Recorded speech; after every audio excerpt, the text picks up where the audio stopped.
అంశం. ఇది ఎప్పటి వరకు అంటే దేవుని యొక్క వాక్యం ఎప్పుడు మన హృదయంలో ఉండాలి. కానీ మరి ముఖ్యంగా మన అంశం ఇది బీబీఎస్ కొరకు ఇవ్వబడినటువంటి వాక్యం కనుక బీబీఎస్ అయిపోయే వరకు ఎన్ని క్లాసులు జరిగి అన్ని క్లాసులతో ఆంటీ వాళ్ళు అడుగుతున్నప్పుడు ఏం చేయాలి, ఈ విషయాలు తెలియజేయాలి. వాళ్ళు అడగగానే మన అంశం ఏంటి అనగానే నాకు తెలియదు అన్నారు. ఈ వాక్యం కూడా మీరు నోటెడ్ చేసుకోవాలి కదా. ఈ వాక్యము మీ హృదయంలో భద్రపరచుకోండి. అంశం అనగానే చెప్పాలి. సరే ఉదయకాలము మనము ఎస్తేర్ స్టోరీ విన్నాం కదా. ఎస్తేర్ అది పార్ట్ 1. పార్ట్ 1లో ఎంతవరకు విన్నారు అంటే అక్కడ కనబడుతుంది కదా, యూదులందరినీ శిక్షకు గురి చేయడానికి అక్కడ అంటే విషయం ఎవరు తర్వాత పిక్చర్స్ లో చెప్పాలి కాబట్టి మీకు అందుకని ఇది చూపిస్తున్నాను.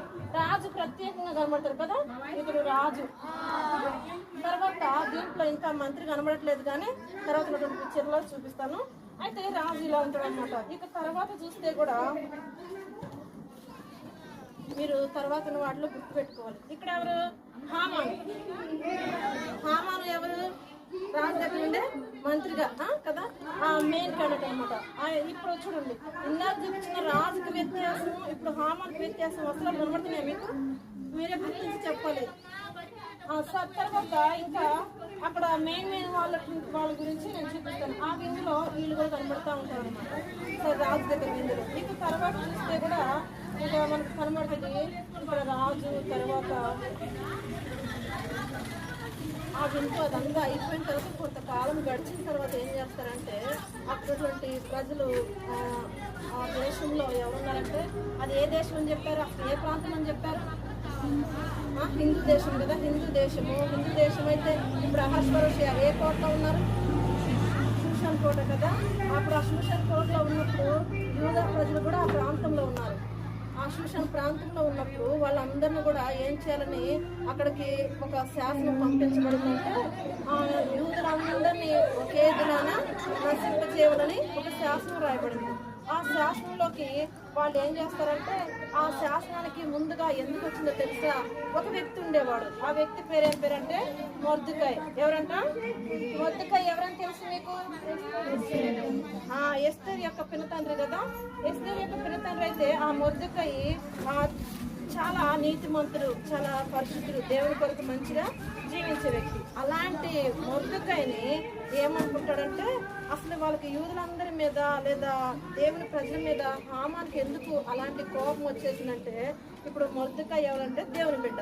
ఈ దేవుని బిడ్డలో ఏం చేస్తారంటే దేవుని బిడ్డలకు ఒక విషయం ఉంది అనమాట, ఒక విధానం ఏంటంటే దేవుని ప్రజలకి తప్ప దేవుని ప్రజలు ఎవరికి ఏం చేయరంట, నమస్కరించరు, అంటే ఓన్లీ నమస్కారం చేయరు. ఇలాంటి విధానం ఉండదు అనమాట. అంటే దేవుణ్ణే గౌరవించాలి, దేవుణ్ణే అధికంగా హెచ్చించాలనే విషయము వాళ్ళకు ఉండేది. అయితే అలాంటి పరిస్థితిలో ఇప్పుడు రాజు ఉన్నాడు, రాజుని గౌరవించడం తప్పని కాదు. రాజు తర్వాత ఎవరు కనబడుతున్నారు, మంత్రి కనబడుతున్నాడు కదా. అయితే అక్కడున్నటువంటి వాళ్ళలో ఈ మంత్రి వస్తా ఉంటే కూడా ప్రతి ఒక్కళ్ళు ఏం చేసేవాళ్ళంటే ఆ సంస్థానంలో ఉన్నటువంటి వాళ్ళు ఆ మెయిన్ దాంట్లో ఇతను ఉంటున్నాడు కాబట్టి అతన్ని కూడా ఏం చేస్తారు, చాలా గౌరవించే వాళ్ళుగా ఉంటారనమాట. ఇలా గౌరవిస్తూ ఉంటే వాళ్ళలో ఒక ప్రత్యేకమైనటువంటి వ్యక్తిగా ఎవరు ఉంటారంటే మొర్దెకై ఉంటాడు. మొర్దెకై ఎలా ఉంటాడు, ఆయన ప్రత్యేకంగా నమస్కరించడు కానీ అసలు ఆయన వంగడు. అందరూ ఇలా వంగి నమస్కారం చేస్తూ ఉంటాం, లేకపోతే ఇట్లా వంగటం వాళ్ళు వస్తూ ఉంటే అంటే ఎంతో విధేయులుగా ఎంతో గౌరవించినట్లుగా ఏం చేస్తున్నారు, ఇలా వంగిపోతూ ఉంటారు అనమాట. కానీ ఈ మొర్దెకై ఏం చేయడు, అలా వంగడు. ఎందుకంటే దేవునికి మాత్రమే వంగాల. అంతేకాకుండా అది అన్ని దేశము అన్యులుగా ఉన్నటువంటి వాళ్ళు. ఈ హామానుగా ఎలాంటి వాడు తెలుసా, దుష్టుడు కూడా అని రాయబడింది. అయితే అలాంటి వ్యక్తికి నేను ఎందుకు వంగాలి, ఎందుకు నమస్కరించాలని చెప్పేసి అలాంటి విధానము మనసులో ఏమవుతుందంటే మొర్దెకైకి. ఈ మొర్దెకైకి ఉన్నప్పుడు ఈ మొర్దెకై చేసే ఉద్యోగం ఏంటి, రాజు గుమ్మం యొద్ద నిల్చుండేవాడు. రాజు గుమ్మం యొద్ద గేట్ దగ్గర ఉండేవాడు. ఆ గేట్ దగ్గరికి వైపు లోపలికి వెళ్ళినా బయటకు వచ్చిన హామాన్ కనబడతారా లేదా కదా. రావాలన్నా ఈ గేట్ నుంచి వెళ్ళిపోవాలి, పోవాలన్నా నుంచి వెళ్ళిపోవాలి. కనుక అక్కడ వస్తా ఉన్నప్పుడు పోతా ఉన్నప్పుడు ఇద్దరు ఏం చేయట్లేదు, మధ్య క్వశ్చన్స్ ఆన్సర్.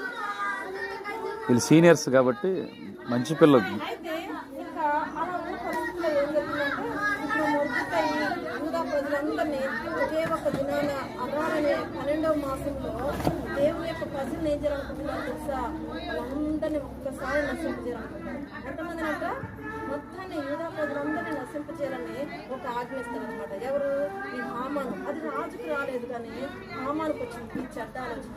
ఎందుకంటే ఒక్క వ్యక్తి వంగకపోతే, ఒక్క వ్యక్తి నమస్కరించకపోతే ఏం చేస్తారంట, అందరినీ తీసి మీలో ఎవరన్నా ఏదైనా తప్పు చేస్తే ఏం చేయాలి, వాళ్ళకే పనిష్మెంట్ చేయాలి కదా.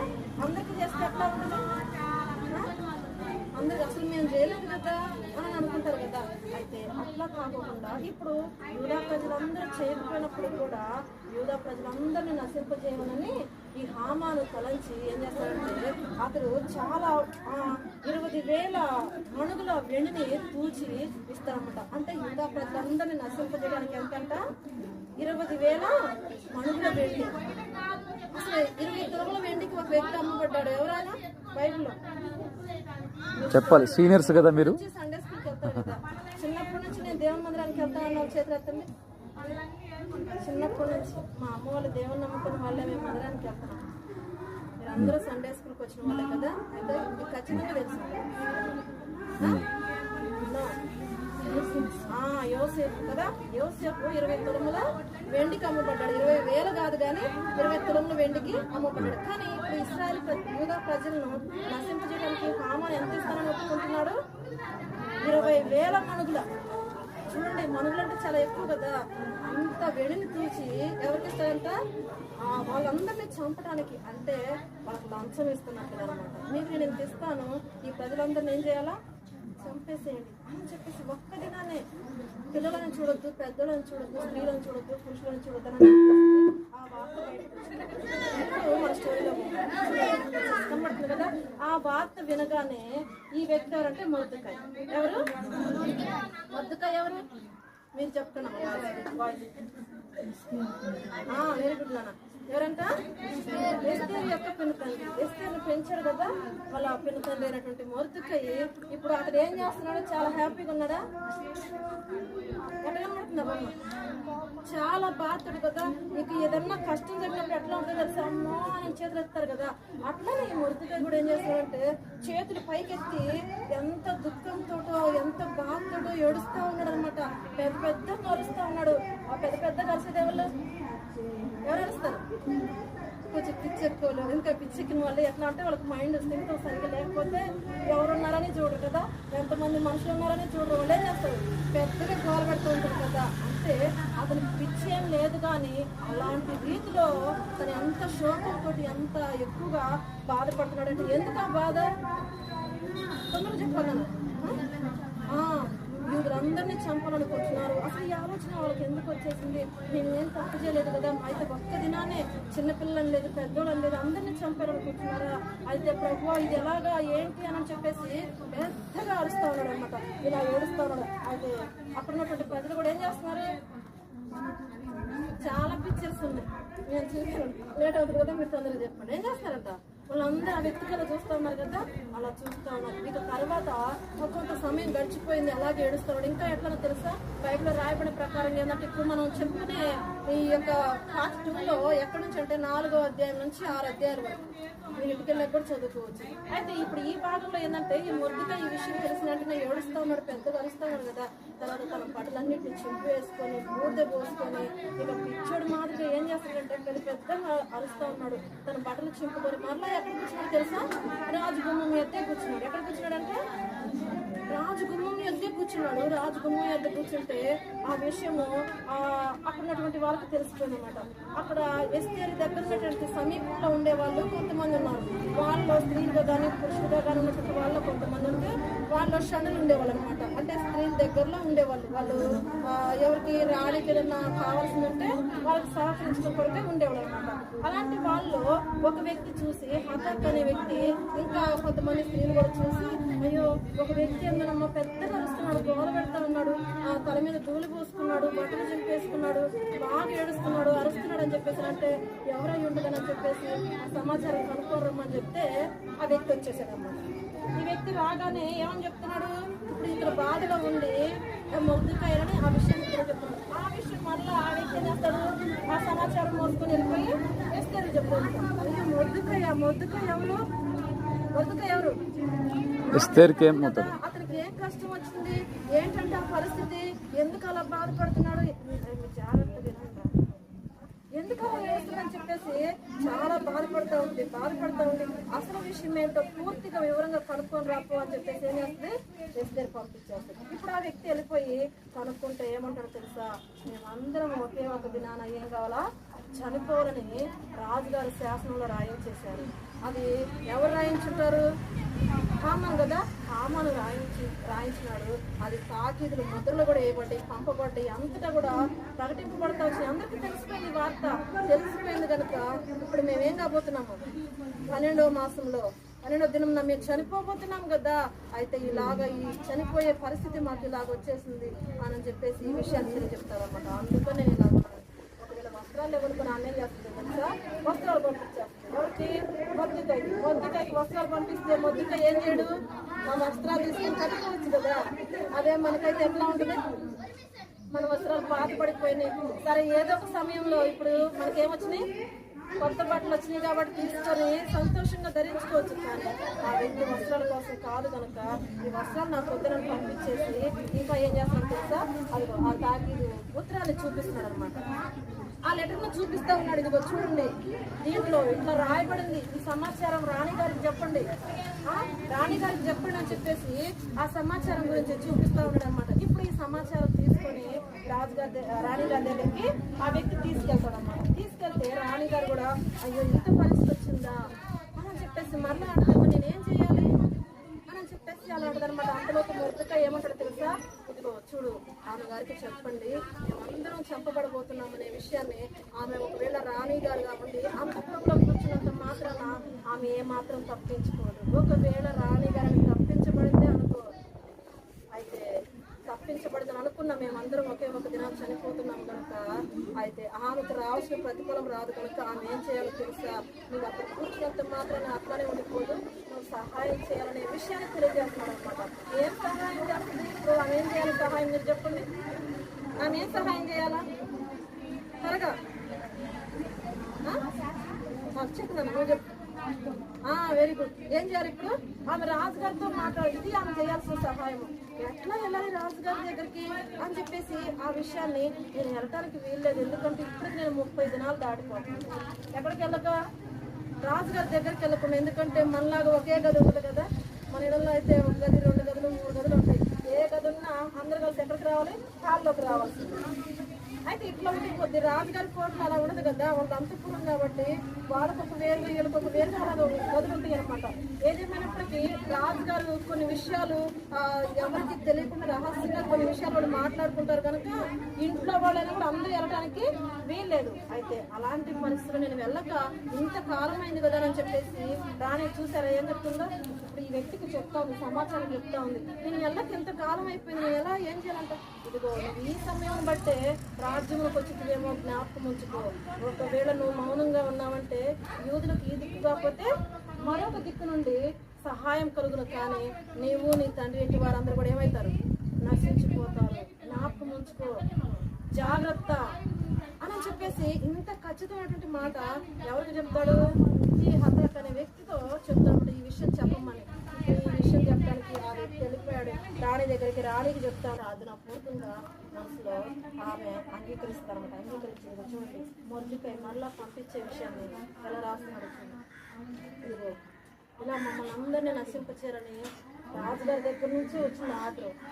అది ఒక రాజుగారికి ఆలోచన ఇచ్చింది వేరే వాళ్ళైనప్పటికీ ఎక్కడి నుంచి వచ్చింది ఆ శాసనము, రాజు దగ్గర నుంచి వచ్చింది. రాజు దగ్గర నుంచి శాసనం రావాలంటే ఇంకోటి ఏం చేస్తారు తెలుసా, రాజుగారి స్టాంప్ కూడా వేస్తారు. రాజుగారికి ఉంగరం ఉంటుంది కదా, ఆ ఉంగరం తీసి ఏం చేస్తారు, ఇట్లా ముద్ర వేస్తేనే అది ఏమవుతుంది, అది ఖచ్చితంగా రాజుగారి దగ్గర నుంచి వస్తుంది కాబట్టి ఇది ఖచ్చితంగా పాటించాల్సింది కదా. ఒకటి ఏదన్నా స్టాంప్ వేసారంటే అది చాలా విలువగా అట్లా ఉంటారు అనమాట. అయితే ఇలాగ ఉండిపోతూ ఉంటుంది.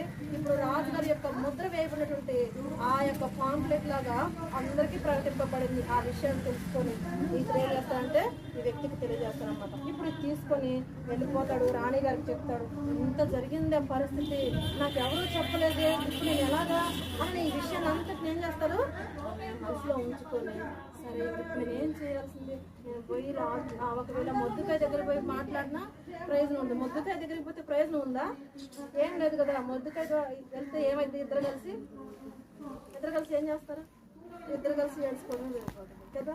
ఎందుకంటే ఆ మొద్దుకాయ ఏం చేయడు, ఒకవేళ రాణిగా ఏమో కూడా ఏం చేయలేదు, ఒకవేళ తన దగ్గర ఉన్న ఏమన్నా ఇవ్వాలంటే కానీ ఆ శాసనాన్ని మార్చలేదు. శాసనం ఎవరు మార్చాలి? మార్చితే రాజే మార్చాలా, మళ్ళీ హామాన్ మార్చలేదు. ఎందుకంటే స్టాంప్ వేసింది ఆ రాజుగారి ఉంగరం కదా, ఆ ముద్రతోటి కాబట్టి ఇంకా అతనే మార్చాలి. అతను మార్చాలంటే ఇప్పుడే పంపించేసి ఇప్పుడే ఆ లెటర్ని చించేయటం కానీ లేదా అలా కాదని ఎక్కువ అని అనుకోవడానికి కాదు కదా. అదే మనమైతే ఏం చేస్తాము, ఏదైనా తప్పు రాసామనుకో ఎలిజబెట్ ఏం చేస్తాం, దిద్దుతూ ఉంటాం అన్నమాట, దాన్ని రఫ్ చేస్తూ ఉంటాం. కానీ రాజుగారి స్టాంప్ వేసామంటే మళ్ళీ దిద్దడానికి వీలు పడదు. అది వెళ్ళిపోయింది మొత్తం వెళ్ళిపోయింది, ఆ దేశం అంతటా ప్రకటింపబడింది. అలాగా ప్రకటింపబడిన తర్వాత ఆ విషయాన్ని నేను ఎలా చేయాలని చెప్పేసి ఆమె అలా అనుకుంటుంది అనమాట. అప్పుడు ఏం జరుగుతుందంటే, సరే ఇంత పరిస్థితి వచ్చింది కాబట్టి నేను ఒక విషయం చేద్దాం అనుకుంటున్నాను అని చెప్పేసి ఏం చేస్తుందంటే ఆమె, నేను 3 దినాలు ఉపవాసం ఉండి ప్రార్థన చేస్తాను. అసలు ఇప్పుడు వెళ్ళి ఎవరికి చెప్పాలి? రాజుగారికి చెప్పాలి ఆ విషయం. కానీ రాజుగారికి చెప్పాల్సిన విషయం రాజుగారికి చెప్పుకోకుండా ఏం చేస్తుంట ఆమె? చెప్పండి అన్న, మీరు నోరు తెరవండి మంచిది. ఎందుకంటే మీ పెద్దలు తెరవకపోతే వాళ్ళు తెరుస్తారు. వాళ్ళు తెరుస్తారంటే మనం ఇక్కడ ఉండడానికి లేదు. ఇప్పుడు నేను ఉదయకాలం వచ్చాను కదా, వాళ్ళ స్వరం ఎక్కువైపోయింది. మనకి అసలు మీరు అక్క ఏం చెప్తుందో ఏదో మీకే అర్థం కావట్లేదు. అంత సైలెంట్గా ఉన్నారు మీరు కూడా కొంచెం మాట్లాడుతూ ఉంటే మీకు ఆ మాటలు జ్ఞాపకం ఉండిపోతాయి మనసులో, మీరు చెప్పడం వల్ల పలకదాన్ని. సరే ఇప్పుడు ఈమె ఏమంటుందంటే, రాణి గారు నేను 3 దినాలు ఉపవాసం ఉండి ప్రార్థన చేస్తాను. ఎన్ని దినాలు? 3 దినాలు అన్నపానములు పుచ్చుకోకుండా. ఒకవేళ కొంతమంది ఉపవాసం ఉన్నారంటే ఎట్లా ఉంటారు, అన్నం తినుకోకుండా వాటర్ తాగుతారు, తర్వాత ఇంకా డ్రింక్ తాగుతారు, ఇంకా జ్యూసులు తాగుతారు, ఇలాంటివన్నీ తాగి తర్వాత ఫుడ్ ఒకటి తినుకోకుండా అలా ఉండిపోతారు. కానీ ఏమైతే ఏమంటుందంటే, అన్నపానములు పుచ్చుకోకుండా 3 దినాలు నేను ఉపవాసం ఉంటాను. నేనే కాదు, నా దగ్గర నాతోటి చిలుకత్తలు ఉన్నారు కదా, రాణిగారి దగ్గర చాలా మంది ఉంటారు కదా, వాళ్ళని కూడా ఉంచుతాను. అయితే వాళ్ళని ఉంచుతున్నాను కనుక యూదులందరినీ కూడా అలా ఉపవాసం ఉండమని చెప్పండి అని ఆ విషయాన్ని మరలా తన దగ్గర ఉన్నటువంటి వ్యక్తికి చెప్పి పంపిస్తాను. సరే ఇప్పుడు ఆ వ్యక్తి కూడా వెళ్ళిపోయి ఆ విషయం చెప్తారు. ఎవరికి చెప్పాలా? పెద్దగా ఎవరికి? మొర్దెకాయికి చెప్పాలన్నమాట. ఎందుకంటే మొర్దెకాయ ఒక నాయకుడిలాగా ఆ యూదా ప్రజలకి ఉండేవాడు అనమాట. అంటే అట్లా అని మనం అక్కడే ప్రకటింపబడలేదు కానీ అలా అనమాట. అయితే ఇప్పుడు ఈ మొర్దెకాయికి చెప్పగానే మొర్దెకాయికి సరే కొంచెం ధైర్యం వచ్చేసి ఏమంటాడు తెలుసా, ఆ యూదా ప్రజలందరూ కూడా ఇలా అంటారు, మీరందరూ కూడా శూషణకి వెళ్ళిపోయి మీరందరూ ఏం చేయాలి, దేవుని మందిరానికి వెళ్ళిపోయి మీరందరూ ఉపవాసం ఉండి ప్రార్థన చేయండి. మీరు ఎవరి కోసం ఉపవాసం ఉండి ప్రార్థన చేయాలా? మీరందరూ నా కోసం ఉపవాసం ఉండి ప్రార్థన చేయండి. నేను మటుకు 3 దినాలు ఉపవాసం ఉండి ప్రార్థన చేస్తాను. ఆమెమో దేవునికి ప్రార్థన చేస్తామండి, ఏమి క్షేమంగా ఉండకపోతాయి, దేవుని కోసం 3 దినాలు ఉపవాసం ఉండి ప్రార్థన చేయాలి. అలాగనే యూదులందరూ అక్కడుండి వాళ్ళు